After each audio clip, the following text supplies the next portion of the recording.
Vamos ministrar uma palavra, Jesus. Eu falo para vocês que quando eu medito na igreja, eu fico em choque com a palavra de Atos. Nós temos ministrado todas as terças-feiras cristianismo com propósito. Diga assim comigo, cristianismo com propósito. E Deus me faz chegar tantas coisas boas às mãos, que eu fico refletindo, eu falo com Deus, eu falo, Senhor, tanta riqueza que o Senhor coloca nas minhas mãos, me capacita a transmitir para as pessoas tudo aquilo que está dentro do meu coração, que eu acho que esse é o maior desafio. O maior desafio para o pregador é ele ouvir a palavra que vem de Deus para ele, e ele transmitir para as pessoas e as pessoas entenderem a palavra que ele está querendo passar. E eu quero muito que você, nessa noite, entenda a palavra do Senhor e também crie expectativa dentro do seu coração. Sonhe o que é ser igreja. Sonhe com tudo isso que acontece com a igreja primitiva. Nós temos aprendido muito às terças-feiras. Eu creio que para cristão que quer entender o propósito de ser cristão, estão sendo ministrações tremendas para a nossa vida. Amém? E eu pensei em ministrar sobre já passar para a vida de Paulo. Mas quando chegou no capítulo de número 8, quero que a gente entrar, que fala sobre Saulo, que ainda vai se converter, nasceu uma pergunta, uma conversa com Deus, e papai não deixou passar batida, ele ministrou, e eu quero compartilhar, não é palavra minha, é palavra de Deus. Amém? É uma palavra que Deus quer alinhar você. Abre sua Bíblia comigo, em Atos, capítulo de número 8.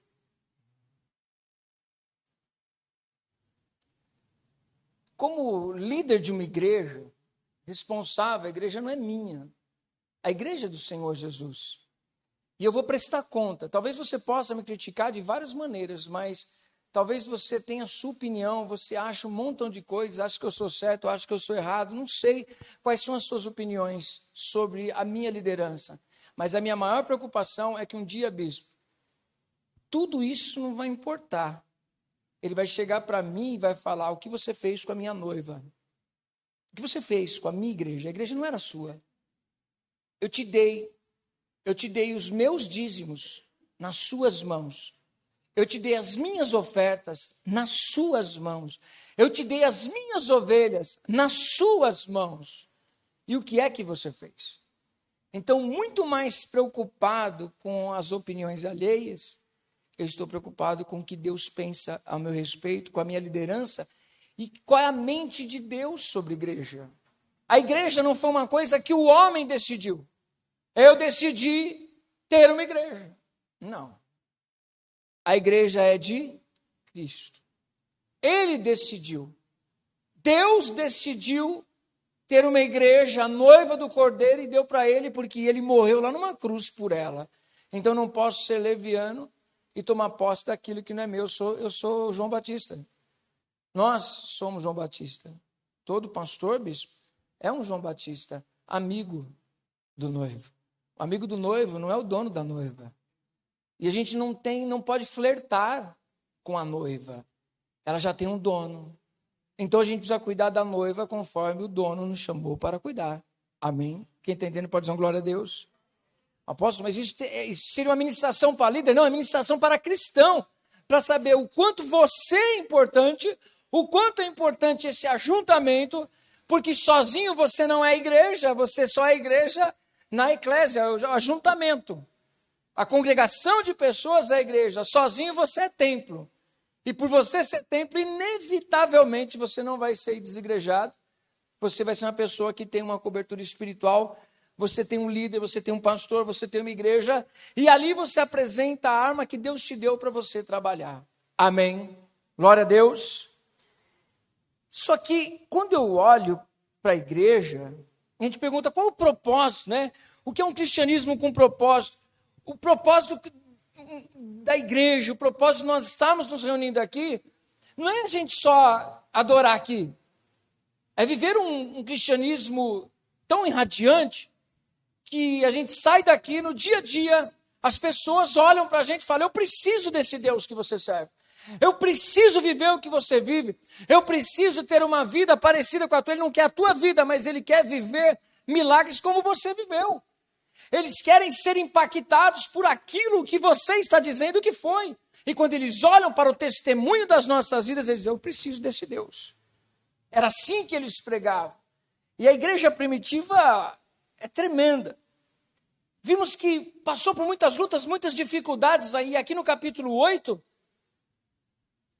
a Bíblia vai nos dizer que o Estevão morreu apedrejado, dizendo, perdoa eles, esse pecado não coloca na conta deles não.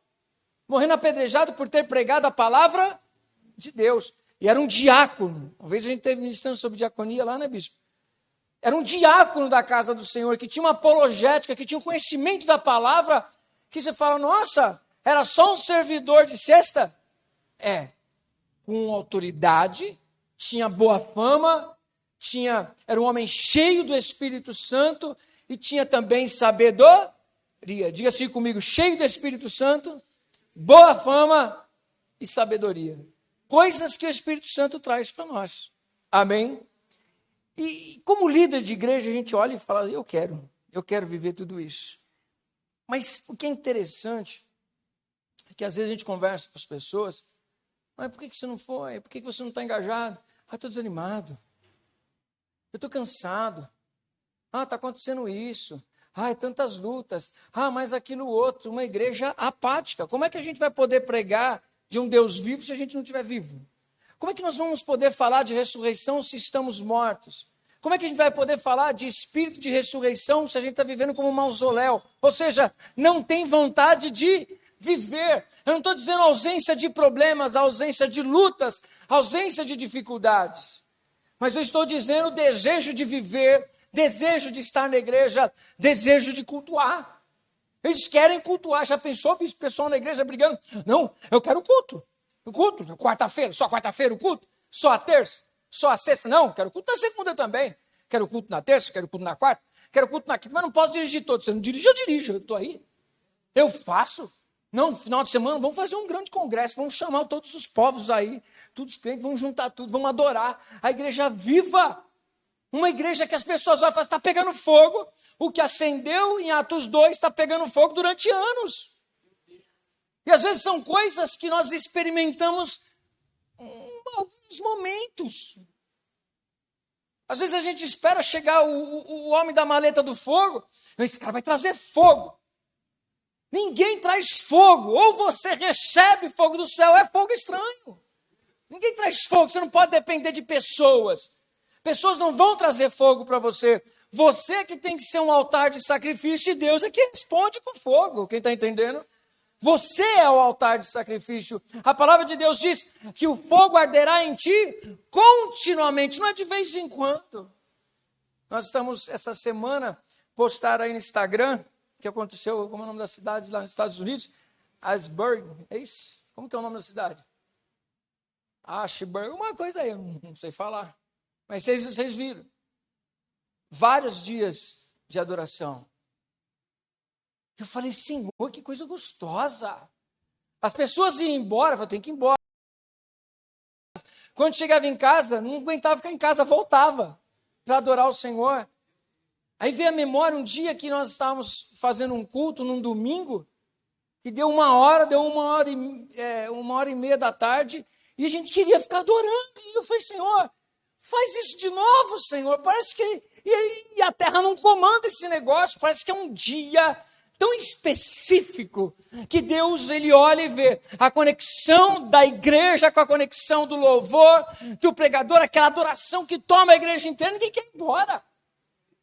Uma igreja que quer culto, uma igreja que não quer ir embora, uma igreja que ora, uma igreja que estuda a palavra, que tem doutrina, uma igreja que quer pregar, uma igreja que não desiste diante das dificuldades. Eu quero ser líder dessa igreja. Amém? Quero participar dessa igreja. Eu quero fazer parte desse hall de membros, de pessoas engajadas, animadas. Amém? E a gente já aprendeu que precisa ser cheio do Espírito Santo. Pessoa cheia. Não é que tenha. Estou falando que está cheio do Espírito Santo. Desiste? Não desiste. Tem medo? Não. Tem ousadia? Vai para cima. Ah, mas aí o inimigo se levantou, o demônio se levantou lá, a gente expulsa ele. Mas o cara quer prender a gente vence. A gente prega dentro da cadeia. Não tem como parar o cristão cheio do Espírito Santo. Se alguma coisa está te parando, é porque você não está cheio do Espírito Santo. Ah, apóstolo, mas eu queria ser. Então não queria. Queira, faça por onde, busque, e você será cheio do Espírito Santo. Amém? As pessoas tentaram parar a igreja. Sempre tentaram. Mas a igreja não é projeto do homem, senão teria parado. É porque o Espírito Santo está à frente. É o Espírito Santo que capacita, que dá direção. É tudo o Espírito Santo. E no capítulo 8, versículo 1 em diante, vamos ler só apenas alguns versículos. Diz assim, ó. Naquele dia, e Saulo consentia na sua morte. Não vou falar sobre ele hoje. Naquele dia, levantou-se grande perseguição contra quem? A igreja em Jerusalém. Não foi contra um cristão, contra a igreja. E todos, exceto os apóstolos. Aí, ô irmão, vem cá, agora eu vou quebrar você, hein? Diga para o irmão que está do seu lado do apóstolo, vai quebrar nós. Vai quebrar nós. Porque diz que esse negócio que sofre perseguição são os líderes, não é? Aqui diz que os líderes estavam sofrendo perseguição? Não, a igreja. Os membros. É por isso que eu não vou assumir esse negócio de ser pastor, de ser o servo de Deus, tomar a frente das coisas, porque o inimigo vem para cima. Não, o inimigo vem para cima da igreja. Por isso nós precisamos abrir os olhos espirituais. Estamos sempre em batalha. Sempre em batalha. Domingo, bispo, contar um testemunho para você ouvir aqui, o pessoal relembrar. Eu acordei pela manhã assim, ia pregar em cima de Neemias. Mas eu acordei e o Espírito Santo disse assim, eu vou falar para você, mas não é para me aparecer, vocês, né? Jejua, porque hoje é dia de batalha. Primeira voz que eu ouvi do Senhor pela manhã. Já acordei, a Elaine preparou o café. Olha. Senta, amor, toma o café. Eu falei assim, tá amarrado. Hoje não. Você não vai tomar, ela nem questiona. Você não vai tomar? Não. Ah, tá bom. Aí eu falei para ela o que tinha acontecido. Eu acordei com isso fresco do Espírito no meu espírito. O Senhor me mostrava aquela visão que Josué teve daquele homem com uma espada desembainhada. Indo para a batalha, ele pergunta, és tu dos nossos ou és tu dos nossos inimigos? Eu disse, eu não tenho parte com o homem, eu sou enviado de Deus. Quando o Espírito Santo falou isso no meu coração, eu falei, Jesus, e mais ainda o Espírito Santo colocou em mim um sentimento. Não é uma visão, o sentimento, não sei se vocês estão entendendo, o sentimento daquela situação. Deus me colocou no Espírito o sentimento do povo acordando pela manhã e indo para a batalha. Falei, Jesus, que coisa linda. E o Senhor dizendo, eu é que batalho por vocês. Falei, coisa linda, Senhor. É isso que é batalha espiritual. É para que você não esteja aqui, para que você não sirva a Deus, para que você não se encha de Deus, para que você não busque a Deus, para que você não ore, para que você não estude a palavra, para que a palavra seja um cansaço para você, para que você não queira saber de culto, porque aí você vai esmurecendo, vai esfriando, daqui a pouco você desiste da caminhada e se torna um alvo fácil para o inimigo. Quem está entendendo? Mas hoje Deus tem uma palavra para animar o seu coração, amém? Diz assim a palavra. E todos, exceto os apóstolos, foram dispersos pelas regiões da Judéia e Samaria. Alguns homens piedosos sepultaram Estevão e fizeram um grande pranto sobre ele. Saulo, porém, assolava a igreja, entrando pelas casas e arrastando homens e mulheres, encerrava-os no cárcere. No meio de tudo isso, os que foram dispersos, eles iam fazendo o quê? Por toda parte, pregando a palavra. Olha que interessante. Fecharam as portas para eles não adorarem dentro da igreja. Eles foram embora. Sabe que ao invés de eles dizerem assim, tá vendo? Estou cansado desse negócio. Perseguição. Eles falam assim, vamos aproveitar e vamos pregar. Fecharam a porta aqui e a gente vai ali, porque Deus vai abrir uma porta para a gente vai pregar. Eu preciso pregar. Então vamos pregar na praça. Vamos pregar em todos os lugares. Às vezes os evangelistas estão esperando a agenda. Os evangelistas estão evangelizando, e olhe lá se estão evangelizando o crente. Eu creio que também que precisa ser evangelizado. Porque até evangelista que está tentando evangelizar não sabe o que está evangelizando, porque está dando o que o povo quer em vez de dar o que Deus está mandando dar.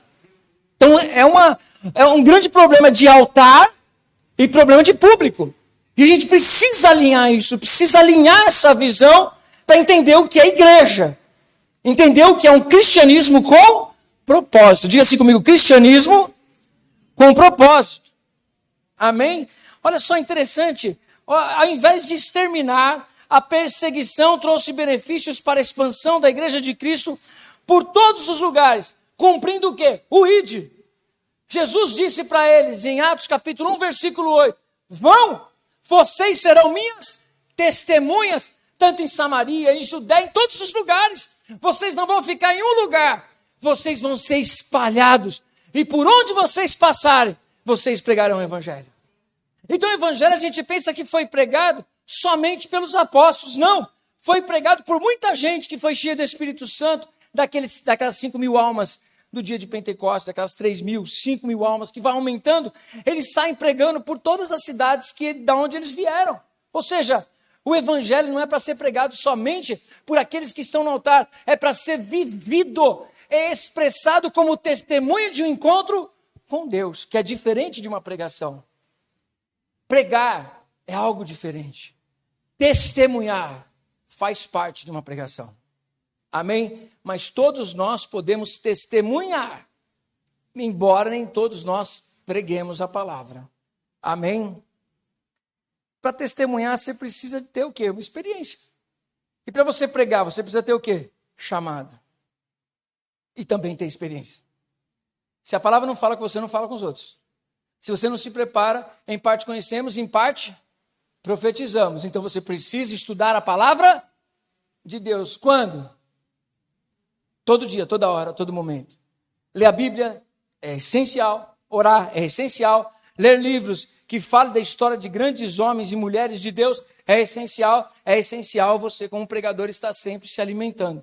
Testemunhar é você ter uma experiência com Deus. Amém? Eles tinham os dois. Tinha experiência e também pregavam o evangelho. Saíam pregando por aí. E é interessante que está se cumprindo a palavra de Deus. E eu falo com o Senhor, eu quero viver isso. Eu quero igreja cheia. Eu quero igreja cheia de adoradores. Eu quero culto com as pessoas. Tipo assim, eu estou querendo construir a parede para não vazar o barulho para lá. Mas eu não sei como fazer de tanta gente que vou ter que fazer 3 cultos no domingo. Amém? Não pense nem em mudar de igreja, irmão. Se eu não conseguir fazer 3 cultos no domingo aqui, eu nunca pense em ir para um lugar maior. Se eu não tiver culto a semana inteira e 3 cultos no domingo, nem pense que eu mudo daqui. Porque essa igreja é tão grande, só os diáconos de segunda sabem o quanto ela é grande. Sim ou não? Quando você limpa. Você descobre que a casa é grande quando você vai limpar. Quando você não limpa, você vai precisar de uma casa maior. Né? Quero uma casa grande. O meu sonho era casa grande, bispo. Você conhece minha casa? Agora meu sonho, vou trocar para o seu apartamento. Ficar com uma casa menor. Né? Você começa a diminuir a quantidade de pessoas que ficam lá dentro, a casa fica grande demais. Mesma coisa do que adianta uma igreja grande sem obreiros grandes. Eu preciso das duas coisas juntas. Amém? Então, quando eu olho para essa igreja, eu falo, Senhor, e aí eu oro para falar com Deus, Senhor, eu quero viver isso. Como que essa igreja viveu? Como que essa igreja viveu tudo isso, Senhor?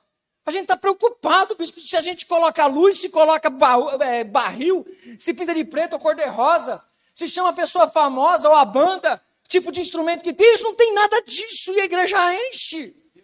Porque eles têm ousadia, eles têm autoridade, eles são cheios do Espírito Santo, eles não têm técnicas, eles têm unção, eles têm poder. Eu quero isso, quem quer também pode dizer um glória a Deus. Aí eu não posso deixar de perguntar para o Senhor. Eu perguntei, Senhor, por que a igreja primitiva experimentou tanto do seu poder e o que se via acontecer no meio dela é algo raro nos dias de hoje?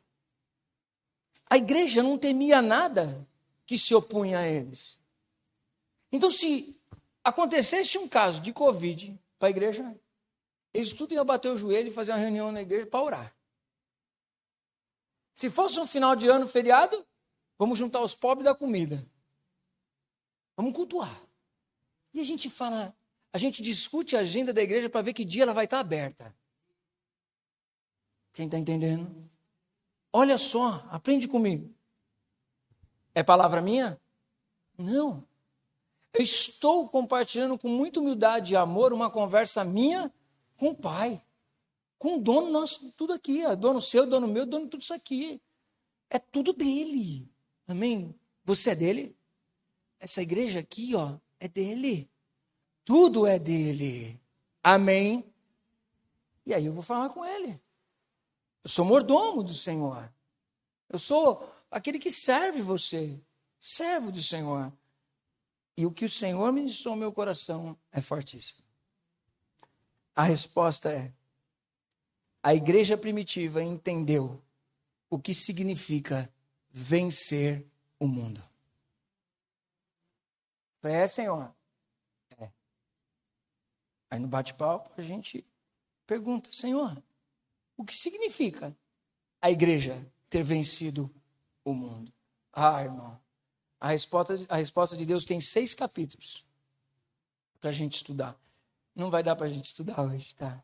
Deu para entender que daria um livro também. Mas aí eu falo: Senhor, o que significa vencer o mundo? Jesus, em João capítulo 16, versículo 33, coloca aí para nós, João. Tem de bom ânimo.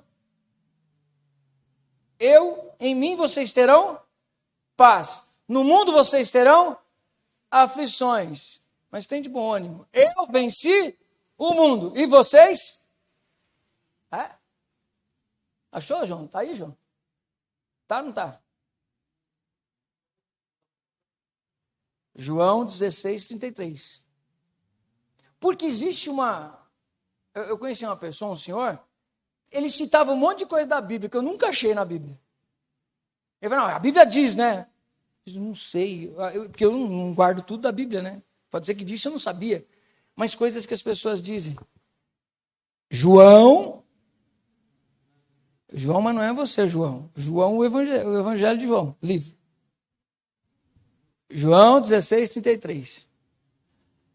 Eu disse essas coisas para que em mim vocês tenham, neste mundo vocês terão, contudo tenham ânimo.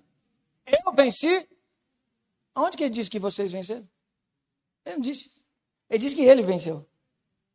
Agora você precisa vencer. Só que as pessoas pensam: quando foi que Jesus venceu o mundo? Ah, é lá na cruz, quando ele... Aquele ali é o ápice da vitória dele. Que ali concretizou toda a vitória dele. Mas ele vem vencendo o mundo. Ele não disse: eu vencerei. Ele está vivo aqui ainda. Ele disse: eu venci o mundo. Eu já venci, eu não vou vencer. Eu já venci o mundo. Aí eu tenho que perguntar para Deus: Senhor, como é que se vence o mundo? Eu quero ser essa igreja. Tem que morrer para ele. Por isso que Jesus ensinou: se você não morre para o mundo, ele te atrai. Se você não morre para o mundo, você quer viver para ele, você quer se satisfazer com ele. Então, se você está morto, morto sente o quê? Nada, ele está morto. Considerai-vos mortos para o mundo e vivos para Deus. É a palavra de Deus para nós, amém? Aí eu falei: Senhor, me mostra, Senhor, me dá a palavra. E aí essa palavra vem: em mim vocês encontrarão paz, no mundo tereis aflições, tenham bom ânimo, eu venci o mundo. Aí nós podemos entender então, que agora é a vez de vocês vencerem o mundo. Se você deseja entender o que significa vencer o mundo, olha o Evangelho de João nos capítulos 13, 14, 15, 16, 17 e 18. 6 capítulos. Apóstolo, mas você vai pregar esses 6 capítulos para nós? Não dá, irmão. Senão você fala assim: o apóstolo vai estar dando aula. Isso é uma pregação só, irmão. Não é uma aula, é uma pregação. Mas olha só, essa conversa com Deus, eu falei: Senhor, quando eu olho para a igreja, eles estão tendo autoridade, eles estão sendo perseguidos, eles não param, eles vão para cima, eles deram ouvido para a sua palavra, eles entenderam, Senhor. Eles entenderam o que é vencer o mundo? Sim, porque eu ensinei, eles ouviram e aplicaram na vida deles. Eu falei: Senhor, então fala comigo. Eu fiz questão, eu só vou passar para vocês os pontos, tá? Só marquei os pontos para mim entender a sequência da ministração. O que significa mundo? Ah, tá vendo? Por isso que eu não vou na praia. O mundo Jaz o maligno. Tá doido, irmão? O inimigo criou a praia? O inimigo criou a natureza? Por isso que eu não gosto de piscina. Coisa do inimigo isso daí.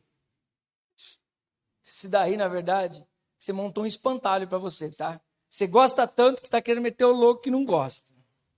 Mas você gosta. Você gosta.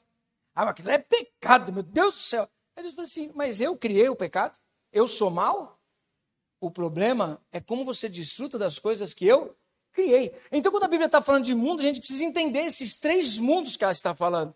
Ela está falando de mundo físico? Não, o mundo físico Deus criou. Tudo que Deus fez é perfeito, é bom, é louvável, é para a glória dele. E a Bíblia nos ensina que tudo aquilo que nós vamos desfrutar, devemos fazê-lo para glorificar ao Senhor. Tudo, a praia, a piscina, o passeio, o restaurante, tudo, a boa comida, tudo isso nós devemos desfrutar para a glória de Deus.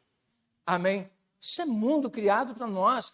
A beleza dos pássaros, dos animais, dos ambientes, da natureza, tudo glorifica o nome do Senhor. A Bíblia nunca foi contra isso.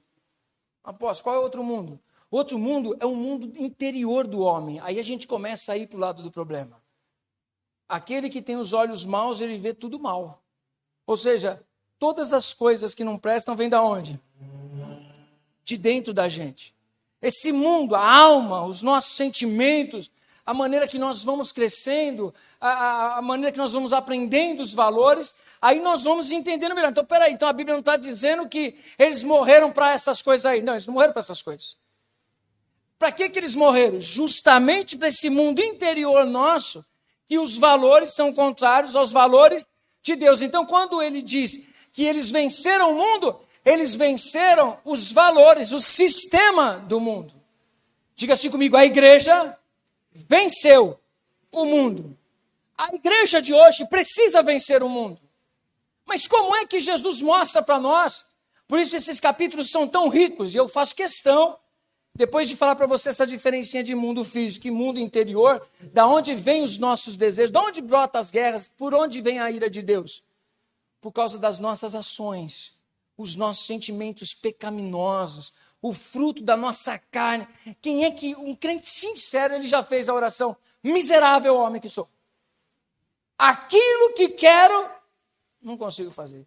E aquilo que não quero, acabo fazendo, pensando, meu Deus do céu, ó Senhor, quem me livrará desse corpo?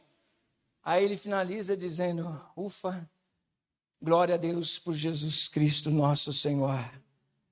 Como homem interior eu tenho prazer na lei do Senhor, embora o meu corpo continue sendo um corpo pecaminoso. Até que nós sejamos revestidos de toda a glória de Deus. Aí o pecado já não vai mais existir na gente. Nem pensar, não vai ter pensamento de pecado, sentimento de pecado, seremos plenos santificados para o Senhor. Amém? Até que lá isso aconteça, nós vamos estar lutando contra a carne todos os dias. Amém? Quando Jesus foi levado até o deserto, quem foi que levou Jesus ao deserto? O Espírito Santo. Para ser tentado por quem? Pelo diabo. As ofertas que o diabo trouxe para ele é a coisa que todo mundo queria. Poder, dinheiro, fama, sucesso. Meu Deus. Quantas igrejas não estão procurando a fama, o sucesso e o poder? Sim ou não? A igreja de Cristo, ela morreu para o mundo. Preste atenção nisso. A igreja de Cristo morreu para o mundo e ela venceu o mundo. Mas como Jesus ensinou para ela? Eu só separei uns pontinhos, tá, gente? Vocês estão assustados que eu virei umas folhas aqui, eu nem falei nada. Olha só. A igreja venceu. Vamos começar por um lugar que ela venceu?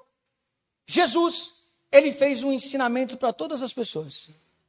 Numa reunião com seus discípulos, Jesus, tendo identidade, sabendo quem ele era, a Bíblia diz que Jesus, sabendo que era chegada a sua hora, sabendo que ele veio do Pai, sabendo que ele voltaria para o Pai e era chegada essa hora dele, ele fez o seguinte: eu não vim ao mundo para ser servido, eu vim para servir.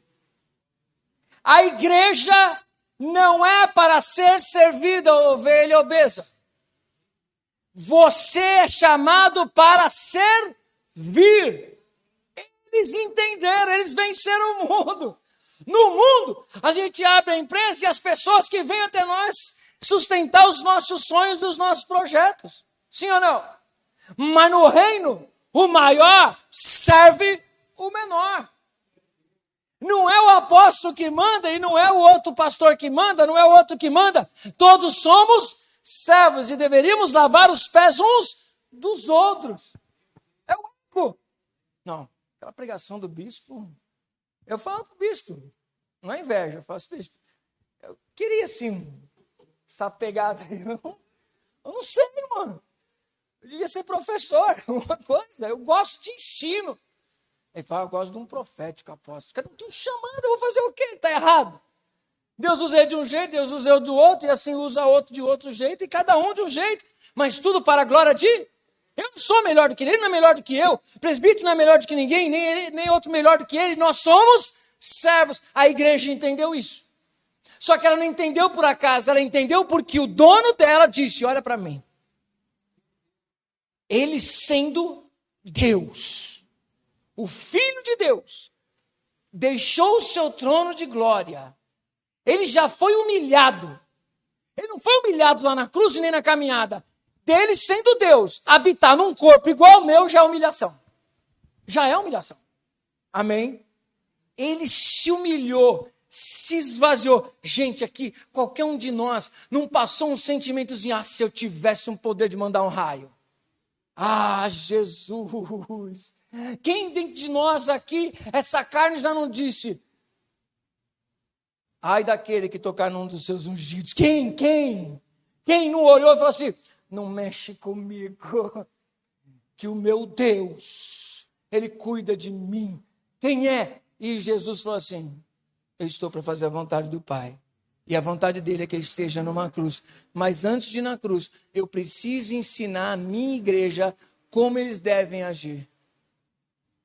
Ele já humilhado, sendo Deus num corpo humano, ele faz o trabalho de escravo, de boca fechada.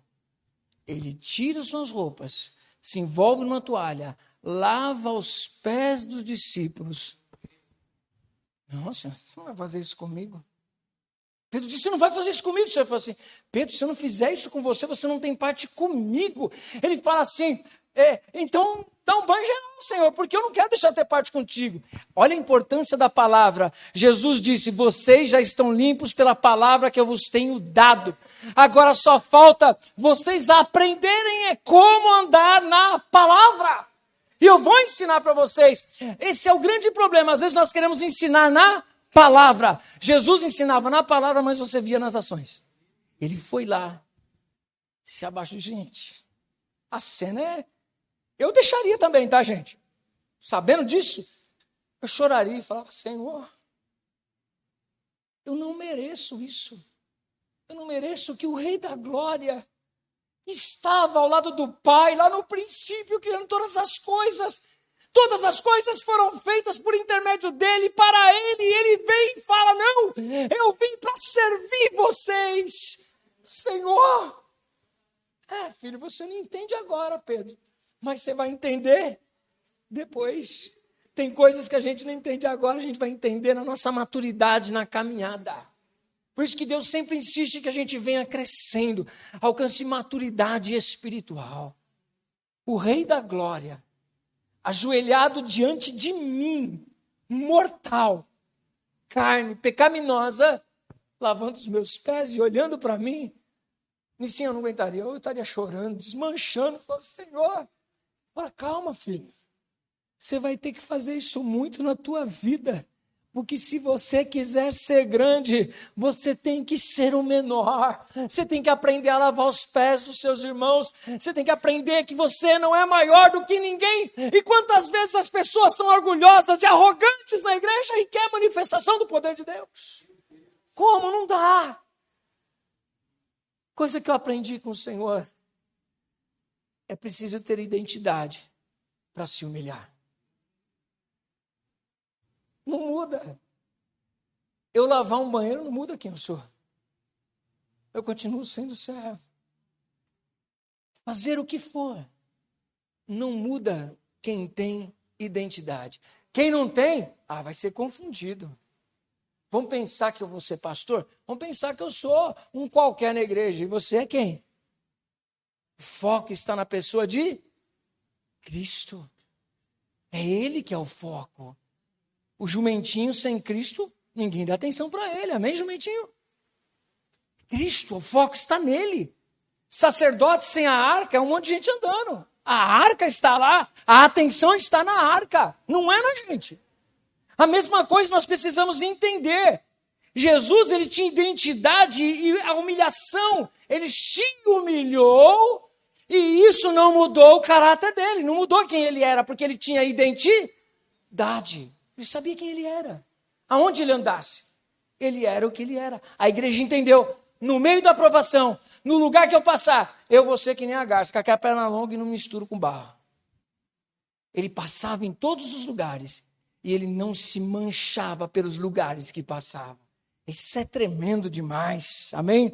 É preciso ter identidade para se humilhar. Ele sabia quem era, o seu propósito, de onde ele veio e para onde ele iria. O dia que você descobrir a sua identidade, você não se preocupa de ser humilhado, porque ninguém consegue humilhar mais alguém do que ele mesmo já se humilhou.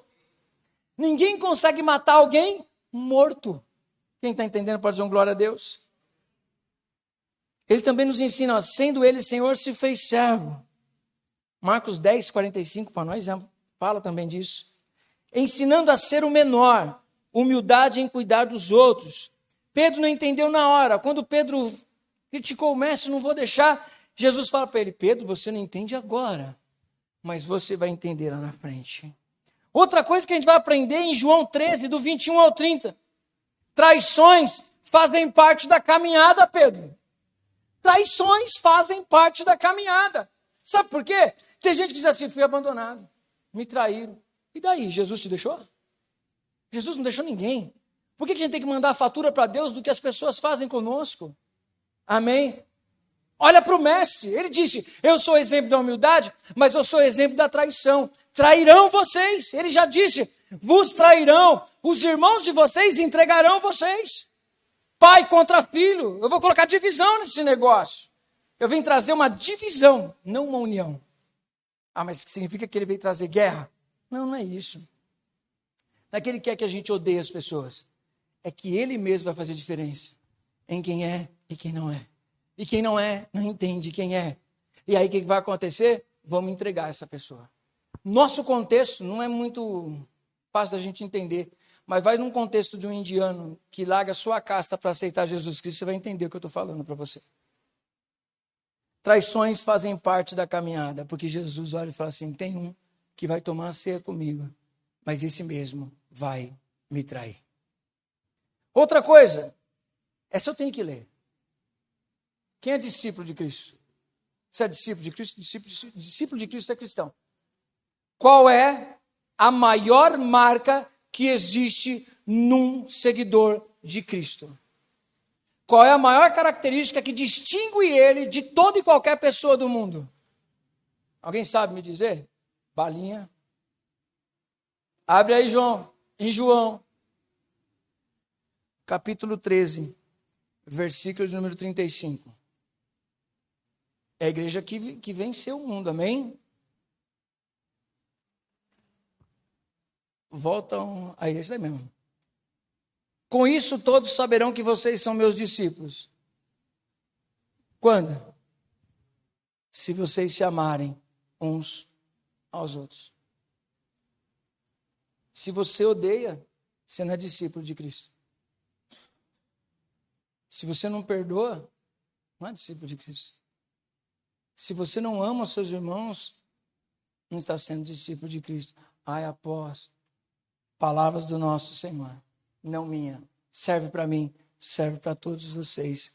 A marca que distingue o discípulo de Cristo do mundo é o amor um ao outro. Amém? Outra coisa que eles entenderam, o Espírito Santo seria o consolador em tempos de guerra. Por isso eles deveriam estar cheios do Espírito Santo. João 14. Jesus falou assim, tem de bom ânimo. Já que vocês não vão encontrar ânimo no mundo, vocês vão encontrar ânimo em mim, porque eu vou encher vocês do Espírito Santo, Consolador, vocês não vão andar mais sozinhos. No meio da dificuldade de vocês não vão desistir, porque vocês estarão cheios do meu Espírito.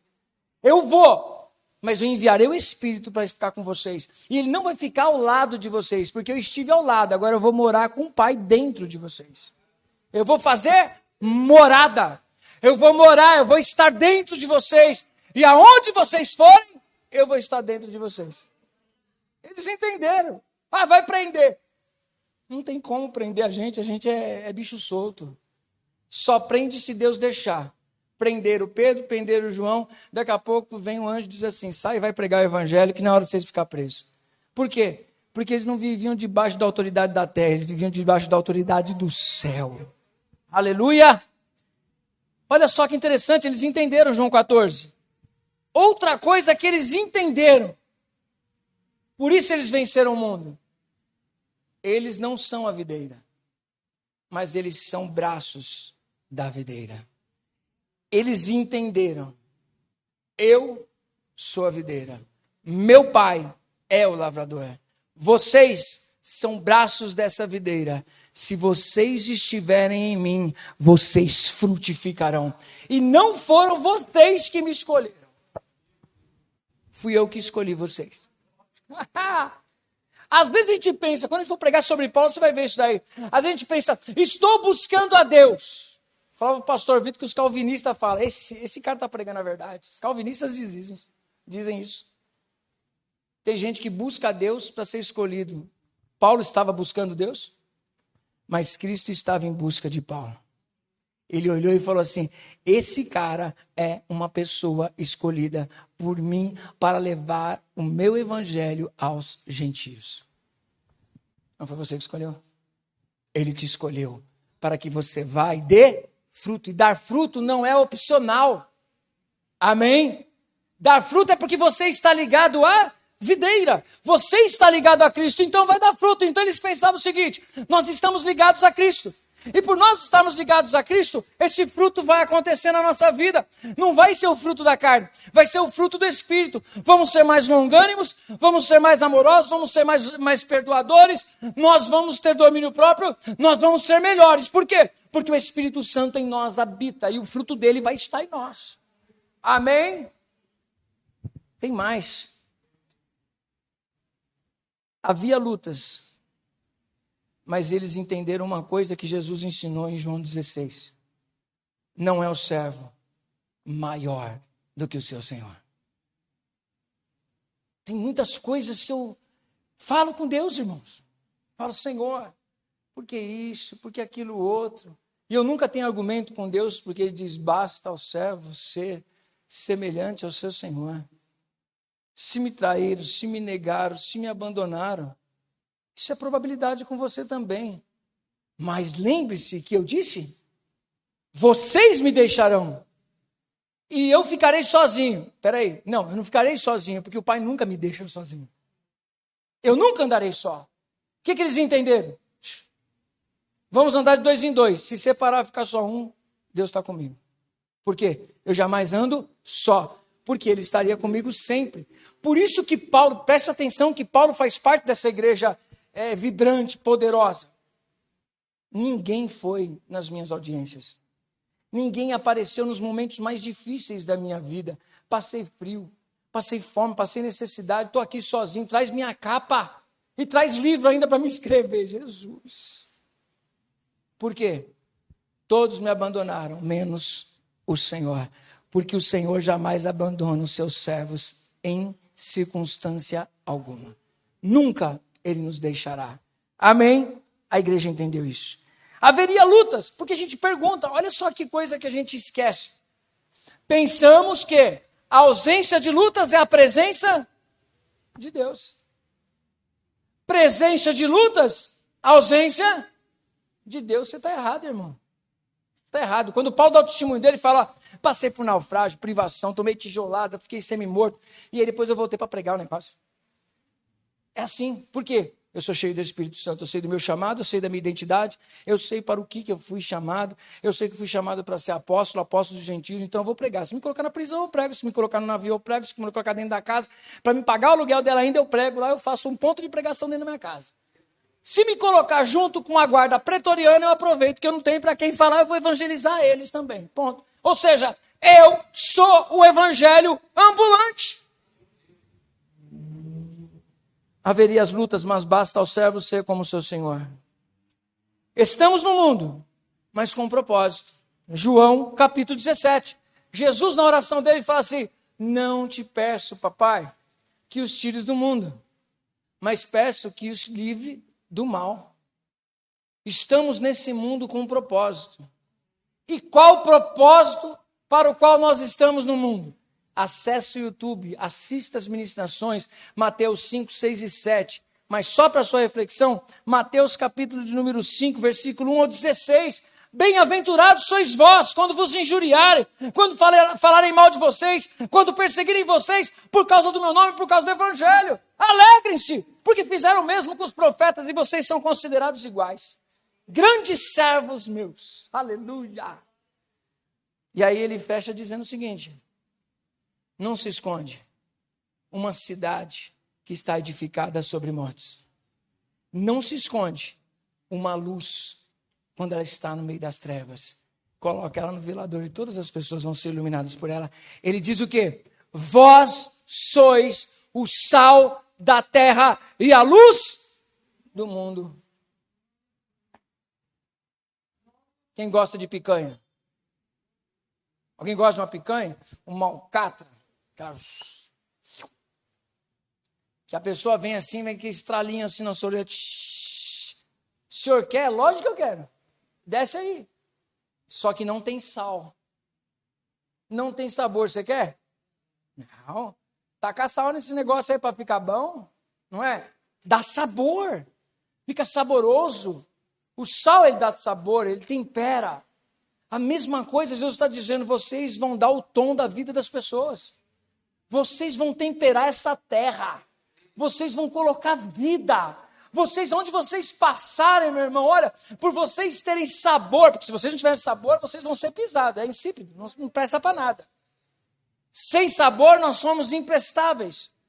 Mas se nós tivermos sabor, é característica.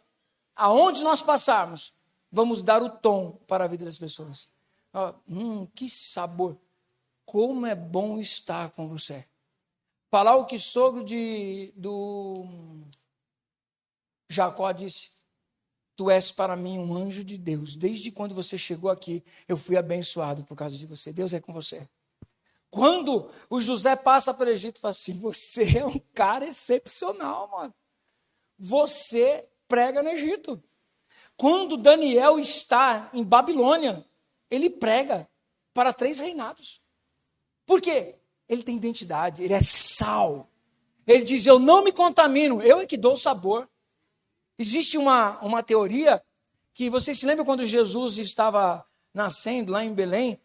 Aí depois vieram, supostamente que dizem que é magos, que vieram ver Jesus, que não viu ele na manjedoura, ok? Viu ele já estava em casa. Então, possivelmente, já tinha passado aí um tempo que Jesus já saiu da manjedoura, Jesus já estava mais um menininho. Chegou 3 homens vindos do Oriente. Da onde eles aprenderam isso? Quem influenciou a Babilônia? O Daniel, que ensinou na Babilônia a cultura de Israel. Não se contaminou junto com seus amigos. Pessoas que são sal. A gente costuma dizer que luz brilha onde? Em meio às trevas. Quanto mais trevas tiver, mais você vai se destacar. Por quê? Você é luz no meio das trevas. Nós temos um grande desafio. Porque sentar numa cadeira e criticar igrejas e criticar pastores é a coisa mais fácil. Difícil é você ser luz. Quantas vezes tem um rapaz que está fazendo um serviço para nós, aí eu conversando com ele, cristão. Ele falou: não, porque hoje as pessoas querem saber disso, hoje as pessoas querem saber daquilo outro, não querem saber disso, eu quero saber do que você quer saber. Hoje as pessoas não querem saber de Bíblia. Você quer? Hoje as pessoas não querem saber de orar. Você quer? Porque muitas vezes as pessoas criticam uma coisa que nem elas mesmas fazem. Quem está entendendo? Mas quem é sal e quem é luz? Ele vai temperar. Ele vai dar luz no meio das trevas. Um dos períodos de trevas foi o período de Juízes. Foi um período que muito apareceu o Gideão. Foi muito período que apareceu a Débora. Foram períodos onde apareceram luzeiros de Deus como esperança em meio às trevas. É hora da igreja brilhar no meio das trevas e as pessoas dizerem assim: ali existe um farol de Deus para que a gente não se arrebente no mar. Outra coisa que a gente aprendeu: ainda que sob grande pressão, não rejeite o cálice que o Pai te deu. Jesus, ele orou e falou: Pai, o negócio é moído. Se possível, passa de mim esse cálice. Antes de tudo, seja feita a sua vontade. A gente aprender a orar. Não seja feita a minha, seja feita a tua vontade, Deus. A igreja aprendeu isso. A igreja que morreu para o mundo. Romanos capítulo 6, versículo 11. Considerai-vos mortos para o mundo e vivos para Deus. Jesus nos ensinou isso. Ele nos ensinou que nós devemos morrer para o mundo. Nós devemos colocar Ele como prioridade na nossa vida. E aí a igreja, tudo que faziam contra ela, nada podia matar ela. Nada podia afetar ela. Por quê? Porque ela venceu o mundo. Não era, as pessoas diziam para eles, por exemplo: olha, Jesus, tem uns gregos querendo falar com o senhor aí, em vez de ir para Jerusalém, vai dar atenção para eles. Jesus nem deu atenção para eles, falou assim: nada vai me tirar do foco, do propósito de entregar minha vida lá na cruz. Quando Pedro disse para ele: tem misericórdia de ti, que esse negócio de vai morrer. Não, o senhor vai viver muito, aí vai reinar sobre nós. Ele falou assim: afasta-te de mim, Satanás. A proposta que você tem me tira do propósito que Deus tem para a minha vida. Tudo aquilo que te tira do propósito de Deus pode parecer bênção, mas é coisa do Satanás para te tirar do centro da vontade de Deus. Quem está entendendo pode dizer um glória a Deus. Uma igreja que ao invés de perguntar assim: gente, vamos fazer uma reunião. Qual é a cor da moda para que as pessoas venham? Vamos fazer uma reunião. Qual o tipo de pregação que as pessoas precisam? Qual é a pregação que a gente tem que falar para atrair as multidões? Eles não faziam essa reunião. Eles simplesmente falavam: vamos pregar o evangelho. A conversão, a consequência disso não é trabalho nosso. É trabalho do Espírito Santo de Deus. Por isso que muitas vezes temos uma igreja cheia, mas não significa que temos uma igreja de crentes verdadeiros. Por quê? Não suportam as aflições, porque não tem bom ânimo. Não está cheia do Espírito Santo. Eu quero muito que a Igreja Apostólica Efrata, que a semente da fé, e todas as igrejas de amigos, de conhecidos, e todas as igrejas cristãs, sejam igrejas que realmente o altar, dá o tom para a igreja. Eu não acredito, bispo, nessa história de perguntar: o que você gostaria de ouvir, Luci? E você, irmão José? O que você acha que tinha que ter na igreja? E você, Nancy? O que você acha que a gente tinha que pregar? Não vai dar certo isso. O altar prega a palavra, e quem é crente está com o ouvido aberto para ouvir o que o Espírito diz das igrejas. Eu sei que a gente cumpre horário, a gente já vai terminar. Eu comentei, acho que foi no domingo. Cientificamente, já está comprovado que as pessoas prestam atenção nas ministrações, naquilo que a gente prega, por 30 minutos. Depois disso, as pessoas vão dispensando no meio do caminho. Se for um bom pregador mesmo, a pessoa vai dar atenção para você 40 minutos. Aí me acontece um negócio desse essa semana, eu pergunto: o que está faltando para a gente? As pessoas vêm na igreja, ouvem a palavra, será que vai demorar para acabar? E está querendo ser cheio do Espírito Santo?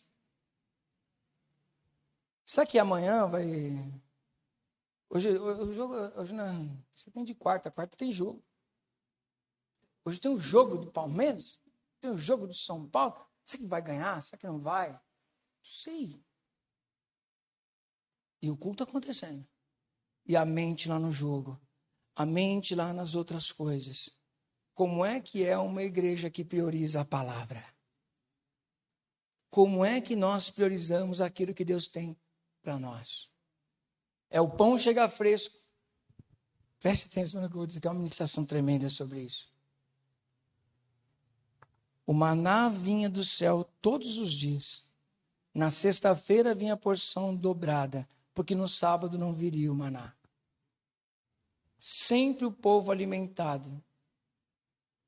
Um dos relatos é que o sabor do maná era como bolo de mel. Tinha sabor de mel. Esse é o relato. Só que também existe um outro relato do mesmo maná, que eles disseram, estamos cansados desse pão vil. O maná vem, o seu paladar valoriza ou não o que Deus está mandando. O paladar define se é sabor de mel ou se é um pão vil.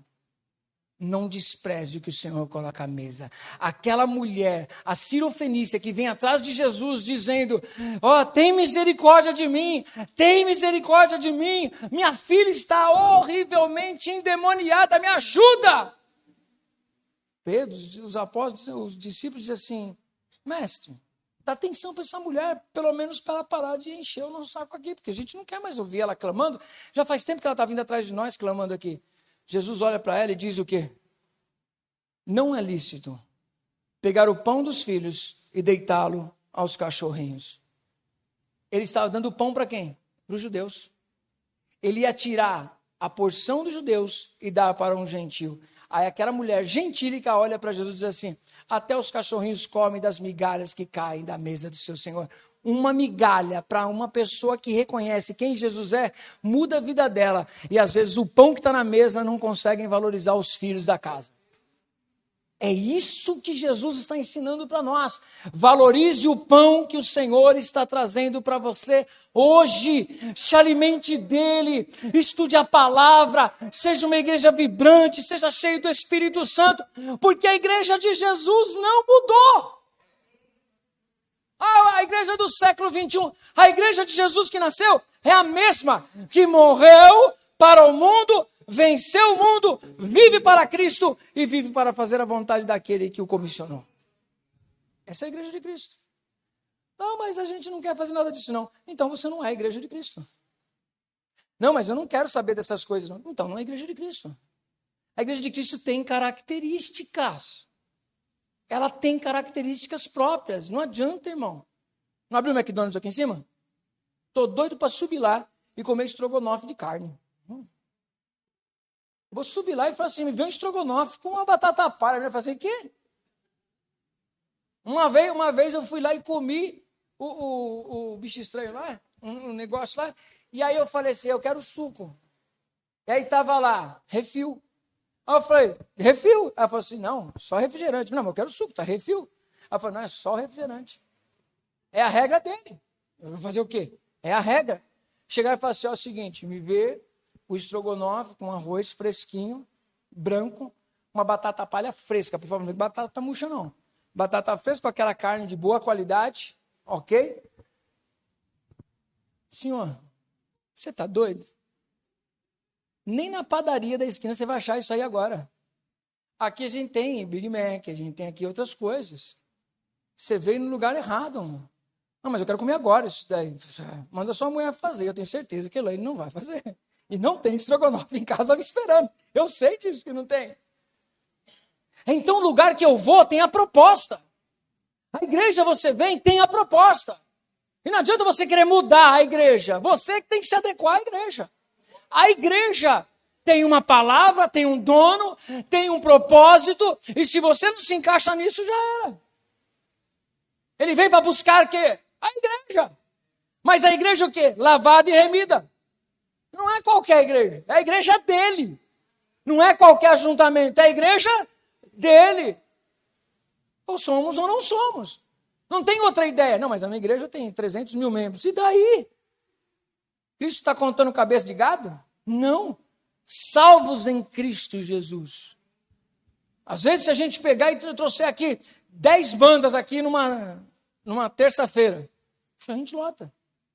Se eu chamar uma banda aqui, que tem as 7, 8 pessoas, que aí vem mais uns, convida e tal, não sei o quê, a gente lota o culto aqui. Mas qual é a minha igreja?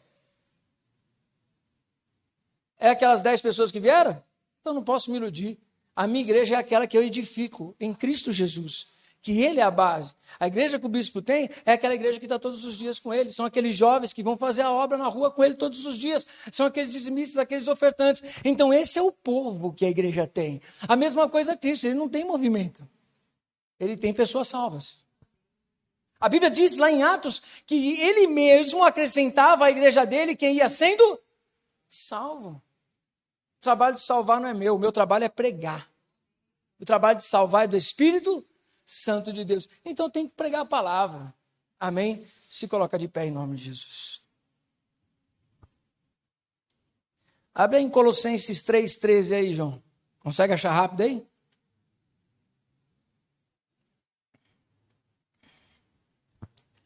Colossenses 3,13. Coloca aí para a gente ler junto.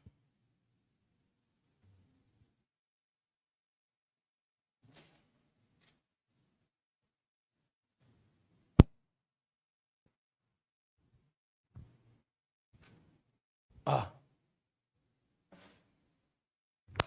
Gente, sabe quem é o dono da Santa Ceia? Quem é o dono da Santa Ceia? Eu ensino todos os diáconos aqui, o presbítero sempre passa para o pessoal também, que todas as vezes que nós servimos a ceia uns para os outros, o que a gente diz para as pessoas? Este é o corpo de, e esse é o sangue de Cristo. Receba. Eu não estou julgando ninguém, só estou ensinando a palavra. Se a gente disse de amor, que a marca de discípulo, essa daqui também é. Suportem-se uns aos outros e perdoem as queixas que tiverem uns contra os outros. Perdoem como o Senhor lhes perdoa. Qual é a medida para você perdoar alguém? Cristo. Ah, mas Cristo é top. Você decidiu seguir Ele. Sarrafa lá em cima. Aí um dia, bispo, falaram assim para Jesus. Jesus, a galera está indo embora. Jesus, Ele não mudou o sarrafo. Vocês querem pegar as coisas aí também? Quem entendeu, disse. Para quem iremos nós? Só tu tens as palavras de vida eterna. Ah, posso. Mas para você eu posso dizer que eu vou para onde eu quiser. Lógico que você pode. Mas só que o que é que Deus está mandando você fazer? Bispo, quantas pessoas chegou na sua igreja lá e já disse assim, Deus mandou ficar aqui? Dali 3 meses. Deus mandou ir para onde? Esse é o grande problema. As pessoas pensam que elas podem ir para onde elas quiserem. Porque elas também entram nos lugares sem saber por que estão entrando. Precisa saber se Deus te colocou lá. Porque quando você está no lugar que é o centro da vontade de Deus, ali você prospera, ali você cresce. Ali você cria raiz. Ali você chega a algum lugar. Deus quer que você cresça, que você prospere na tua vida. Crie raiz, é bênção para a sua vida. Amém? Ter raiz é ter aliança. Ter aliança é estar firmado com as pessoas que você ama, é lutar um pelo outro. Essa igreja entendeu isso. Se nós entendermos essa realidade, nós vamos viver coisas sobrenaturais. Eu desejo em nome de Jesus que você seja impactado com essa palavra. Não existe a palavra de volta aí para trás. Essa igreja não existe. Prende eles. Para quê? Vocês nunca mais vão falar de Cristo. E dá uns tabefes nele que aí eles aprendem. Assim que vocês soltar, eu estou falando na porta. Mas eu mandei. Você não tem autoridade sobre mim. Cristo é autoridade sobre mim. Você não é minha cabeça. A minha cabeça é Cristo. E eu vou obedecê-lo. E ele falou para mim pregar. Mas eu te mato. Ele levanta outro. Eu prego com a minha morte. Porque foi isso que Estevão fez. Ó, presta atenção, gente. Quando Jesus aparece para Paulo, diz assim, Saulo, Saulo, Saulo. É difícil para você lutar contra os aguilhões. Tem alguma coisa picando ele. Tem alguma coisa fustigando ele, que ele está incomodado. Estevão está sendo apedrejado. Aos pés de Paulo estão as vestes dele. É mais ou menos Estevão dizendo assim: vai chegar a sua vez de segurar essa bronca. Eu morro, mas eu prego com a minha morte a vida de Cristo. Estevão disse isso. Eu morro. Como Jesus ensinou, se o grão de trigo não morrer, ele fica só. Quando nós morremos, outros cristãos nascem. Os caras matavam aqui, nascia mais 20 lá. Esse povo que não para. Por quê? Porque ele é próximo, ele cresce, ele vai, nada impede ele. Trancam. Aí fala, não vai ter Bíblia. Eles rasgam a Bíblia e cada um vai ler uma porção. Aí depois junta todos e fala assim, eu precisava dar uma porção de Isaías 53. Você lembra? Ficou com você, eu não sei, mas você sabe. O outro sabe de Lucas 1. O outro sabe, todo mundo sabe por quê? Porque está se alimentando da palavra de Deus. Porque a palavra ela não está só aqui. A palavra está aqui. Quem está entendendo? Eu quero muito ver você feliz da vida. Alegrei-me quando me disseram, vamos à casa do Senhor. Eu quero muito que se o dia que você não puder vir, você faça, meu Deus do céu, Senhor. Eu queria estar lá, viver. Gente, coisa mais linda. Foi o salmista dizer, e eu quero muito dizer isso, que vocês digam isso. Mais vale estar na casa do Senhor do que qualquer outro lugar. Eu quero estar nos atos do Senhor, onde existe adoração. Eu quero estar lá. Eu quero ver o povo de Deus. Eu quero estar no meio do povo de Deus. Eu quero adorar. Eu quero estar com esses homens e mulheres de Deus. Eu sou cheio do Espírito Santo. Eu quero ver línguas estranhas. Eu quero ver fogo caindo. Eu quero ver pessoas sendo curadas. Porque Jesus está. E Ele ensinou. Aonde eu estiver, ali estará o meu servo.